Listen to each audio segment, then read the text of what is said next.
to the number system. This is the last set of standards for our grade levels. So grade 8 is the last of the sets. So we're going to start with the number system.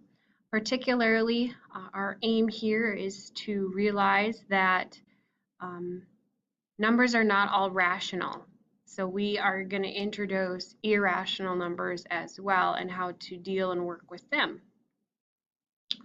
You're going to make a map of a grasshopper obstacle course using the following information. The grasshoppers start at 0 meters and must hop for 2/5 of a meter to reach the first obstacle, the tunnel. They must then crawl through the tunnel for 3/7 of a meter. Next, they must fly through a flaming cookie cutter suspended in the air. Allow 2/3 of a meter for this. Then they must hop over 3 hurdles placed 1/8 of a meter apart. Finally, they run 3/10 of a meter, grab a string, and swing 5/12 of a meter to the end. The first thing I'm going to do is transform all of my fractions into decimals. 2/5 is the same as 4/10. 3/7 is the same as 0.428571, which is approximately 43 hundredths. 2/3 is the same as 6/10 repeated, so I'm going to round to the nearest hundredth, so 67 hundredths. 1/8 is the same as 0.125 or 125 thousandths, rounded to 0.13 hundredths. 5/12 is the same as 416 thousandths repeated, which I rounded to 42 hundredths, and 3/10 is the same as 3/10. So I rounded to the nearest hundredth just so it would be a little easier when I'm using our number line. So we will start at 0. And it says that he must hop for 2/5 or 4/10 of a meter. Then he must crawl through a tunnel for about 43 hundredths of a meter. And then we must fly through a flaming cookie cutter suspended in the air, which we have allowed 67 hundredths of the distance for this. We have placed 3 hard hurdles that are 1/8 meter apart, so a total of 26 hundredths. Finally, we must run and grab a string for 3/10 and then swing to the end for 42 hundredths. A rational number, whether in decimal form or fraction form, is equivalent to a real distance on the number line. The sum of a number and 3/5 is 1 and 16 thousandths repeated. Choose the correct number, then model this addition problem on a number line. So 3/5 plus n, or plus what, is equal to 1 and 16 thousandths repeated. So my options for n are 4/9, 416 thousandths, 2/3, or 5/12. Well, we know that 3/5 is the same as 6/10. So I place that on the number line. I know that I need to go just beyond 1 to get to 1 and 16 thousandths repeated. I also know that 4/9 is the same as 0.4 4/10 repeated, or 0.44. If I were to add 6/10 and 0.4 repeated, I wouldn't quite make it all the way to 1 and 16 thousandths repeated. So that one's not going to work. 416 thousandths, if I were to add that to 0.6, I would get 1.016 exactly.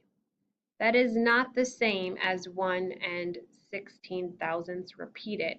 So this one's close but not going to work. 2/3 is the same as 6/10 repeated.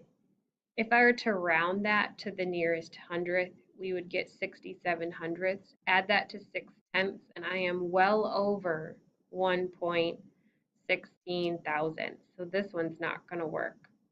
I look at 5/12, and I see that this one is 416 thousandths repeated. If I add that to 6/10, I get exactly the correct one because the 6 is the repeated portion.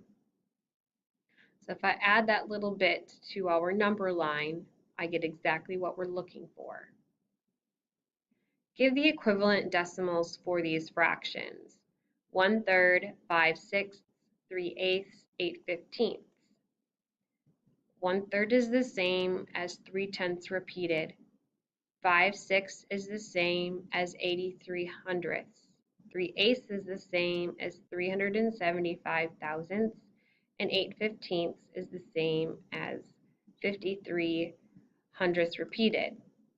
We know we can convert a fraction into a decimal using long division, taking the numerator and dividing it by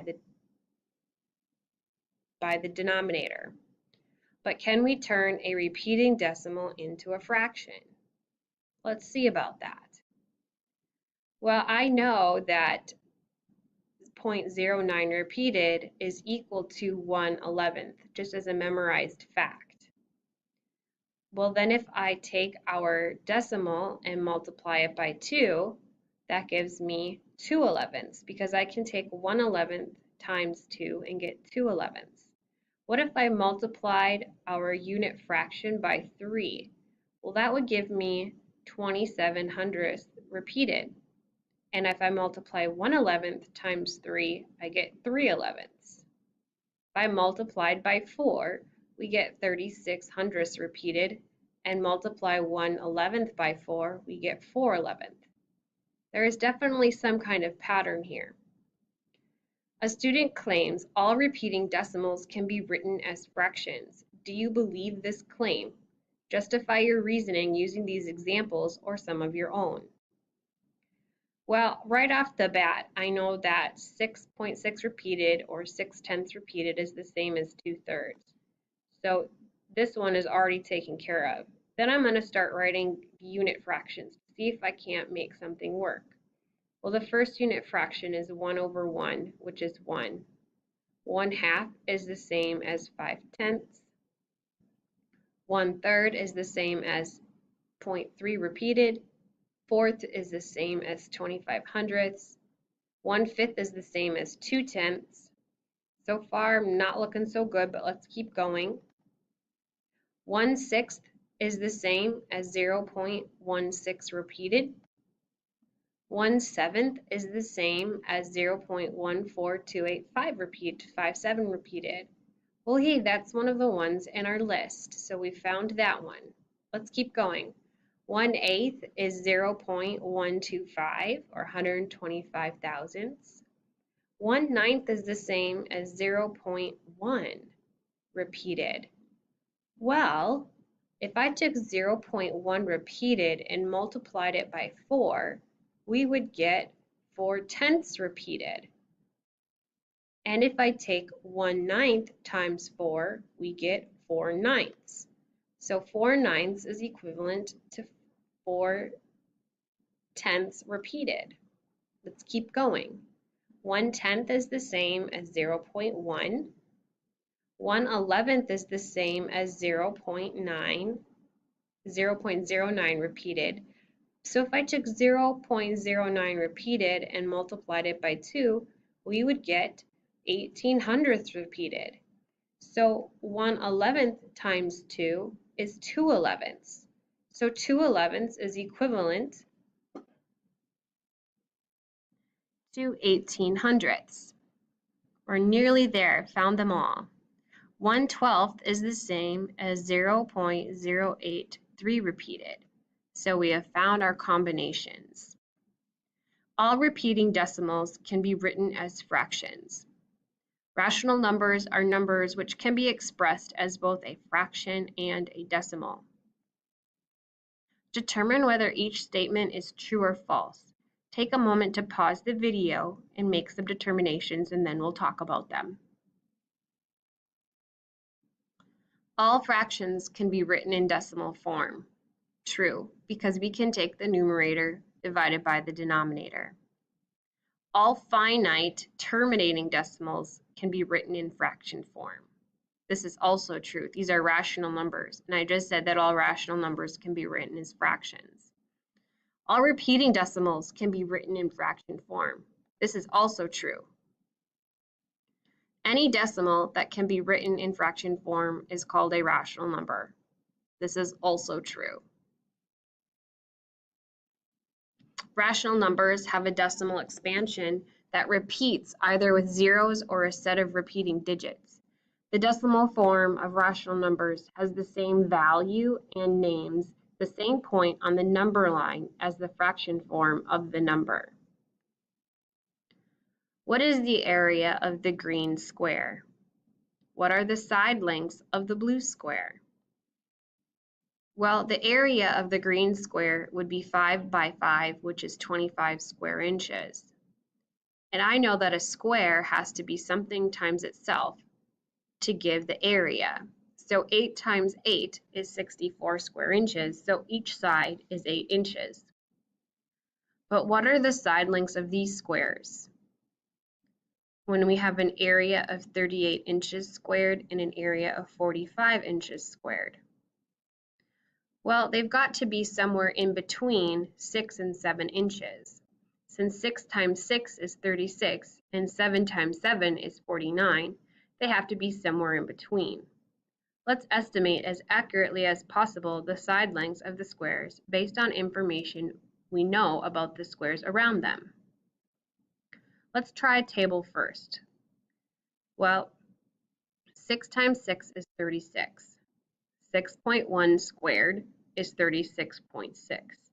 6.2 squared is 38.4, and 6.3 is 39.69. Based on these two sides, right here, 38 squared is somewhere in between, or 38 inches squared is somewhere in between.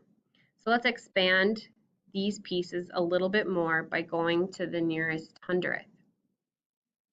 So 6 and 11 hundredths is 37.332. We're getting closer, and we're getting closer still.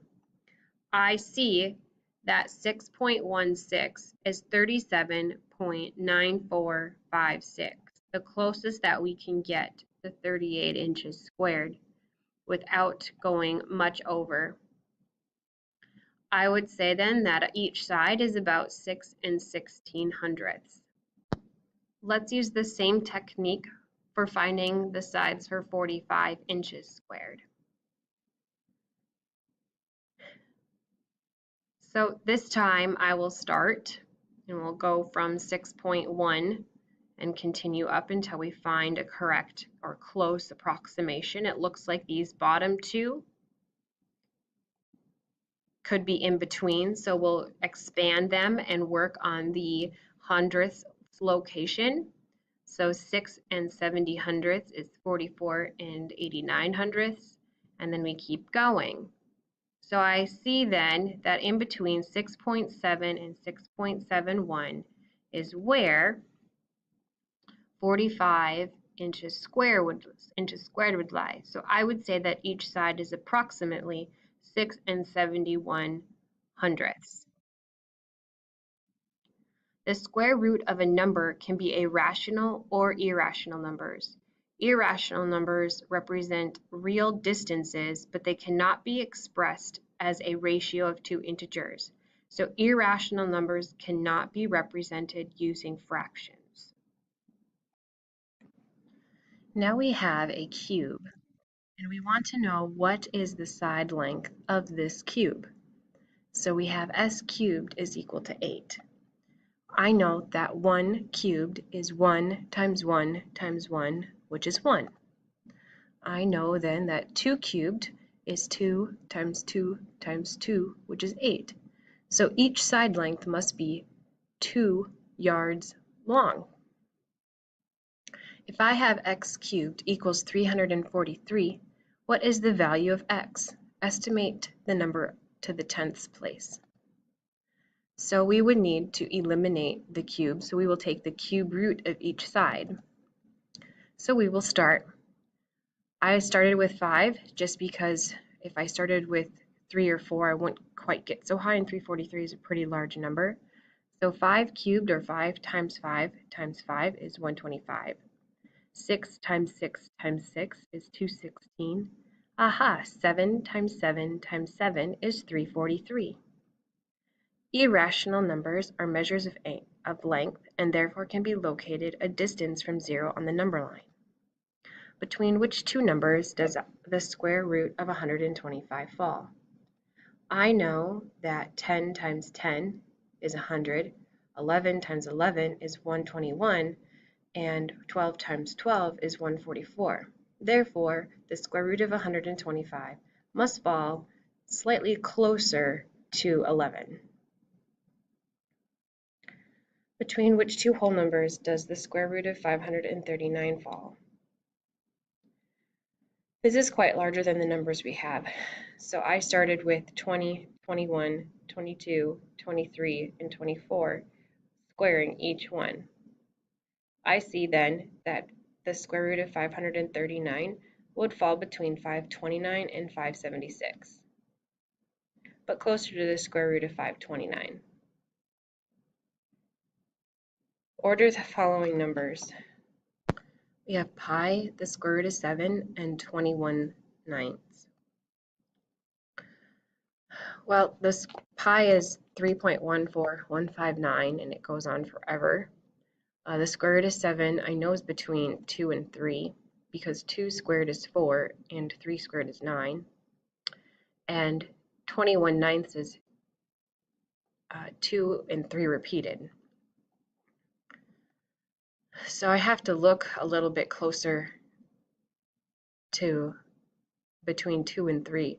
So if I took 2.4, which is slightly more than 2 and 3 repeated, it is 5.76. So I know that it has to be larger than the 21 ninths. So therefore, the order would be from smallest to greatest 21 ninths, the square root of 7, and then pi.